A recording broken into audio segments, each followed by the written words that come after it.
কত সুন্দর কথা। इस घर में आग लगी है घर ही की चिराग से। আমরা কাগজ কলম নিয়ে এখানে যতগুলি বুদ্ধিমান বসে আছেন, আচ্ছা বলেন, আমি স্টেজের ওপরে, তার উপর আবার চেয়ার, তার উপরে বসেছি, আর আপনারা নিচে বসে আছেন, চটে বসে আছেন, দাম কার বেশি বলেন? এটাই ভুল, দাম আপনাদের বেশি। যে দাঁড়িতে মাল থাকে তার পাল্লাটা নামতেই থাকে, যার মাল নাই সে তো ওপর দিকে যাবে রে বাপ। তো আমার কিছুই পুঁজি নাই বলি আমি ওপরে আছি, আপনাদের মাল এত আছে যে আপনারা ভারী, এই জন্যে নিচে আছেন। ওপরে বসাটাই যদি বুদ্ধিমানের লক্ষণ হতো তাহলে বাঁদর হেডমাস্টার হতো, অনেক উঁচুতে থাকে। জি ভাই, তো আমি সেরকম একজন বাঁদরই ধরতে পারেন। তো আপনারা বুদ্ধিমান মানুষ, আমরা সকলে একটা অঙ্ক করছি যে এই বিশ্বে মুসলমানরা মরছে কেন এত। আপনি একটা বললেন, আমি একটা বললাম, ও একটা বলল, সে একটা বলল, টোটাল মুসলিমদের ট্যালেন্টেড ব্রেনগুলোকে লাগিয়ে দেওয়া হয়েছে। কে সবাই বলল। শেষকালে ধরেন কাবা শরীফের ইমাম সাহেব এসছেন, ওনার কাছে তো জেনারেল কিছু নাই, যা আছে লোড কোরআন আর হাদিস। এবার উনি কোরআন হাদিস থেকে বলছেন, কি বলছেন? হে মুসলমান, তুমি বলছো সমস্ত মন্ত্রী নারাজ, বজরং নারাজ, বিজেপি নারাজ, কৌশলে আপনার তৃণমূল মুসলমানদের মানে দুশ্মন, সিপিআইএম দুশ্মন, সব রাজনৈতিক দলকে তোমরা দোষ দিলে। এত দোষ দিও না, শর্টকাটে বলে দিই, যত মন্ত্রী আছে সবাই নারাজ হলে কিছু যায় আসে না। হে মুসলমান, তোমাদের আমলের কারণে স্বয়ং তোমাদের মালিকই তোমাদের ওপরে নারাজ। জি, আল্লাহ রাজি আছে? একজন উঠে দাঁড়িয়ে বলেন যে আমার সকাল থেকে সন্ধ্যা আমি যে আমল করি, আমার আল্লাহ আমার উপরে রাজি আছে। সে যে মেন মালিক সেই নারাজ। হাজি, স্বামী যদি তালাক দেয় তাহলে ননদ ওকে বিরিয়ানি খাওয়াবে না শ্বশুর বলবে একটা শাড়ি এনে দিই? যে মেন সেই ছেড়ে দিয়েছে। হ্যাঁ, আর আল্লাহ রসুল বলেছেন ফরজ নামাজকে ইচ্ছা করে ছেড়ে দিলে আল্লাহ তোমার সঙ্গে সম্পর্ক ছেড়ে দেবে। আজকে মুসলমানরা কি এমনি মরছে গো? আজকে মুদি আছে বলি জানে বেঁচে আছেন। যদি ওইখানে উমার ফারুককে বসানো হতো তাহলে প্রথমে আমাকে কতল করতো। এ বেঈমান, তোকে আগে কতল করি।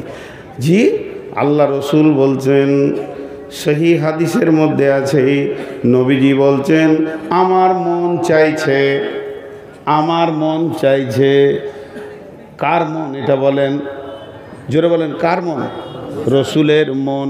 কি চাইছে? যারা আজান শুনে ঘরে নামাজ পড়ে, নামাজ পড়ে না লয়, যারা আজান শুনে মসজিদে আসে না ঘরে নামাজ পড়ে, একদল যুবককে ডেকে লকড়ি নিয়ে এসে তাদের ঘরগুলোকে জ্বালিয়ে দিই। তাহলে আজকে যদি উমার থাকতো, এগুলো মুসলমান মুদিজা মেরেছে তার আরও 100 গুণ বেশি মারত। কারণ আমরা আল্লাহ থেকে সরে গেছি, আল্লাহর মদদ সরে গেছে। বাঘের বাচ্চা এখন বিড়ালে পরিণত হয়ে গেছে। এলো রে কাল, ভাদ্রকাল, বকরিতে চাটে বাঘের গাল। জি, বাঘ ঘুমাইছে আর ইঁদুরে রাজত্ব চালাচ্ছে, এই অবস্থা হয়ে গেছে। যা কথাগুলো অন্যদিকে চলে যাচ্ছে, আমি যে কথা আপনাদের সামনে বলতে চাইছি সেটা হচ্ছে আমরা কামিয়াব কখন হব? যখন আমাদের ভিতরে 8টা গুণ থাকবে। কয়টা গুণ থাকবে? মাশাআল্লাহ। একটা গুরুত্বপূর্ণ জিনিস আপনাদেরকে বলি, কোরআনে আল্লাহ একবার কসম খেয়েছেন, কোরআনে আল্লাহ কোনো জায়গায় 2বার কসম খেয়েছেন, কোরআনে আল্লাহ কোনো জায়গায় 3বার কসম খেয়েছেন, 4বার কসম খেয়েছেন, 5বার কসম খেয়েছেন, কিন্তু এক জায়গায় 11বার কসম খেয়েছেন। হাজি ভাই, আল্লাহ যদি হুকুম করে, কথার কথা বোঝানোর জন্য বলছি, আল্লাহ যদি হুকুম করে যে এক্ষুনি তোরা ময়দান ছেড়ে উঠে বেরিয়ে যা, তো একবার বলাটাই যথেষ্ট না বারবার বলতে হবে? একবার বলাটাই যথেষ্ট। আল্লাহ খালি একবার বলবে, এক্ষুনি ময়দান ছেড়ে তোরা বেরিয়ে যা। আমরা সকলে বাধ্য বেরিয়ে যেতে, কিন্তু আল্লাহ বলছে আমি কসম করে বলছি যা। গুরুত্ব একটু বাড়লো কি বাড়লো না? আল্লাহ আবার 11 বার কসম খাচ্ছে, তাহলে ওইটার গুরুত্ব কত বেশি। আল্লাহ একবার বলল যত গুরুত্ব, আল্লাহ 11 বার কসম খেলো অতটাই গুরুত্ব। কিন্তু কসম এতগুলো খেলো কেন? আমরা বদমাশের জন্যে, গুরুত্ব বোঝানোর জন্য আল্লাহ কসম খাচ্ছে, যে এরা বুঝবে না। ইনি আমাকে বলছেন ভাই পানি খান, আমি খাবো না। না খান, না খাবো না, না খান। হ্যাঁ আল্লাহর কসম করে বলছি খাবো না। তখন উনি ভাবছেন যে রেগে গিয়েছে। এরপরে আবার আস্তে করে বলছে এক ঢোক খান। এবার আমার জানটা কত জ্বলাইছে। তখন আমি বলছি আল্লাহর কসম, আল্লাহর কসম, আল্লাহর কসম, আল্লাহর কসম। 11 বার বলে বললাম আমি পানি খাবো না। তখন উনি বুঝে নিলেন একদম তুঙ্গে উঠে গেছে, আর বলা যাবে না, কারণ কসম খেয়েছেন। তো আমার আল্লাহ শুধুমাত্র একটি কথা বলবেন বিশ্ববাসীকে, তার জন্যে 11টা কসম খাচ্ছেন। একটা ছোট্ট কথা, কথাটা অনেক লম্বা নয়, অনেক চওড়া নয়, মাত্র ছোট্ট একটি কথা বলার জন্যে আমার রব 11 বার কসম খেয়েছেন। হে আমার মা, ওরে আমার বোন, ওই কথাটা কি একটু ধ্যানের সঙ্গে শোনেন। আগে আল্লাহর কসমগুলোকে বলি, ওয়াশ শামসি ওয়া দুহাহা ওয়াল কামারি ইযা তালাহা ওয়ান নাহারি ইযা দাল্লাহা ওয়াল লাইলি ইযা ইয়াগশাহা ওয়াস সামাই ওয়া মা বানাহা ওয়াল আরদি ওয়া মা তাহাহা ওয়া নাফসি ওয়া মা সাওয়াহা ফাআলহামাহা ফুজুরাহা ওয়া তাকওয়াহা। 11টা কসম হয়ে গেল। এবার আল্লাহ 11টা কসমের পর বলছেন কাদ আফলাহা মান যাক্কাহা ওয়া কাদ খাবা মান দাসাহা।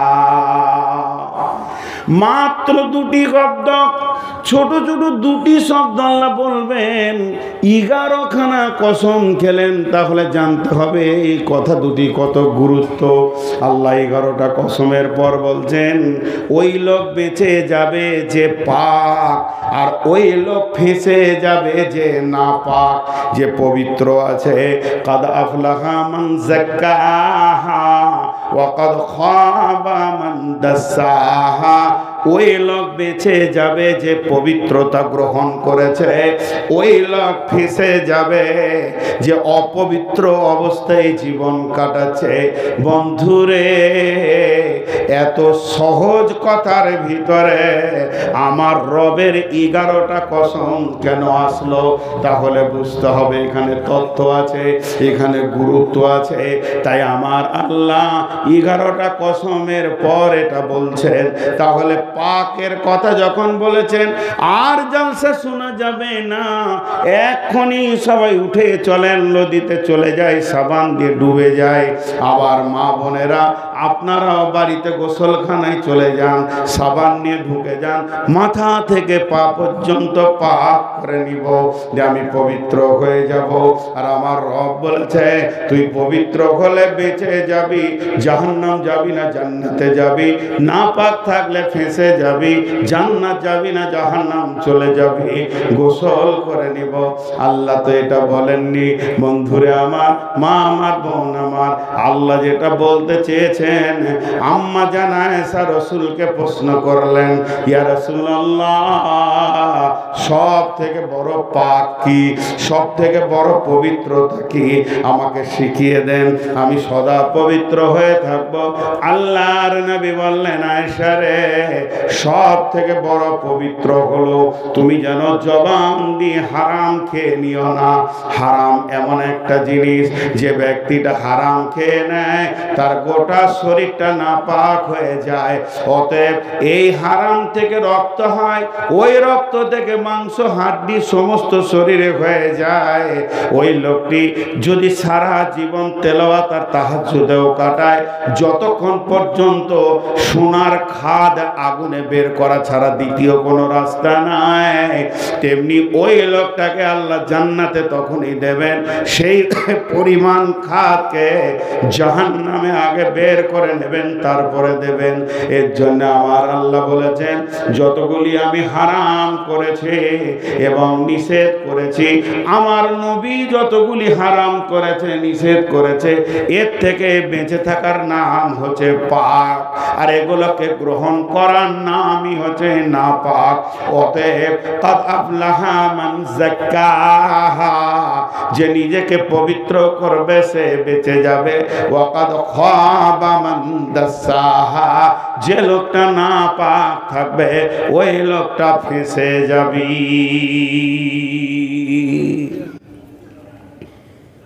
এটা শুধু উপমা দিলাম মাত্র, আসল কথা এবার এক দিয়ে শুরু করছি যে প্রকৃত বাঁচবে কে কিয়ামতের মাঠে। একটা হাদিস না বলে পারছি না, সময় সাপোর্ট করবে কিনা। 12:30টায় ছেড়ে দৌড়তেই হবে আমাকে, বাস না ধরলে কালকে বহু দূরে। জি, আমার সঙ্গে যোগাযোগ করছেন, ওনার নাম বানি ইসরাইল ভাই না?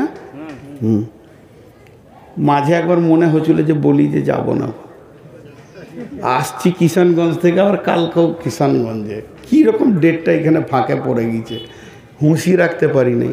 পাগলা মানুষ, বুদ্ধি কম তো, যে ঘটনাটা ঘটে গেছে। আশেপাশে জালসা থাকে, ধুলিয়ানে তো ভালো হয়। তো যাই হোক, আমি আপনাদের সামনে একটা ছোট্ট কথা তুলে ধরছি এবং খুব তথ্যবহুল কথা বলে দিচ্ছি ভাই।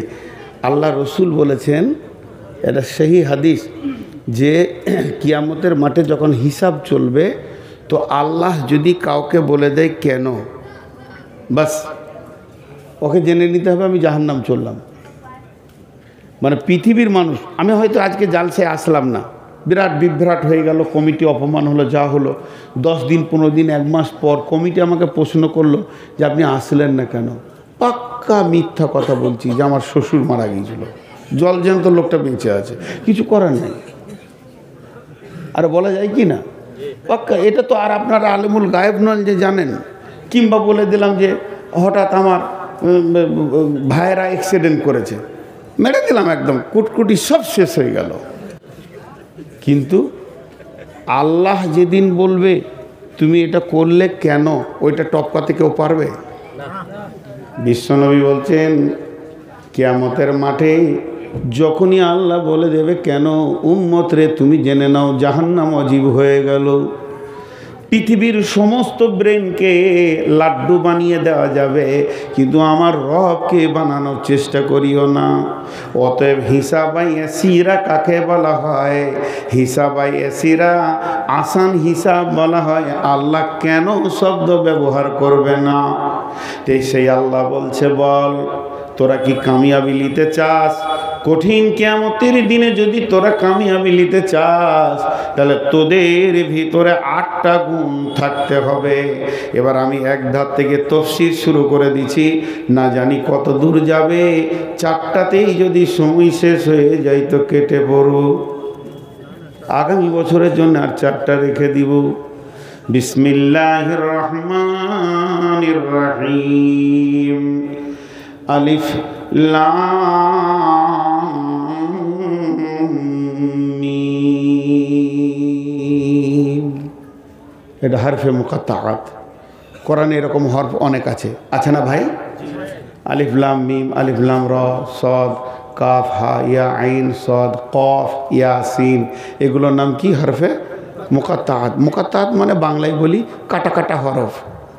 এর কোনো তফসির নাই, তরজমাও নাই। এর সমস্ত তথ্য কে জানেন? আল্লাহ জানেন।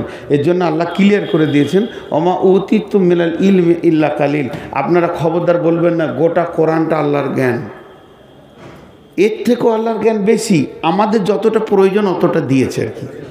আল্লাহ বলছে ইল্লা কালিল, তোদেরকে সামান্য দিয়েছি, লোড নিতে পারবি না, আমার কাছে আরও জ্ঞান আছে। আল্লাহর জ্ঞানের শেষ নাই। ওমা উতিতুম মিনাল ইলমি ইল্লা কালিল, সামান্য ন্যূনতম দিয়েছে। এতেই তো মানে কলিমুদ্দিন আসমানে উড়ে চাঁদে চলে গেল। যে চাঁদে জোয়াটাকে মনে করছে বিরাট কিছু করে দিয়েছি, মাথা খারাপ। তুই তো চাঁদে যে গেছিস, সামান্য জায়গায় গেছিস। আমার নবী সাতবক আসমান সিদরাতুল মুনতাহা ভেদ করে আর সে মহল্লা পৌঁছিয়েছে। সারা বিশ্বের বিজ্ঞানীকে চ্যালেঞ্জ থাকলো এবং বর্ণনা দিয়েছেন কোন কোন জায়গায় কি দেখলাম। জি ভাই, করেছেন কি করেননি? তো চাঁদে জোয়াটাকে নিয়ে তো হই করার কোনো হাততালি মারছে দেবো যে ওখানে পায়খানার ব্যাগ পাওয়া গেছে, আর কিছু খুঁজে পেলি না বাবা। জি ভাই, হ্যাঁ, হজরত উমারকে ওর বাপ থাপ্পড় মেরেছিল ছোট অবস্থায়, উঁট চড়াতে দিয়েছে, উঁট হজরত উমারকে, আর মাথায় উঁটের গোবর আছে। দেবো যে ওই তোর মাথায় গোবর কেন রে? উমারের আব্বা, তোর মাথায় গোবর কেন রে?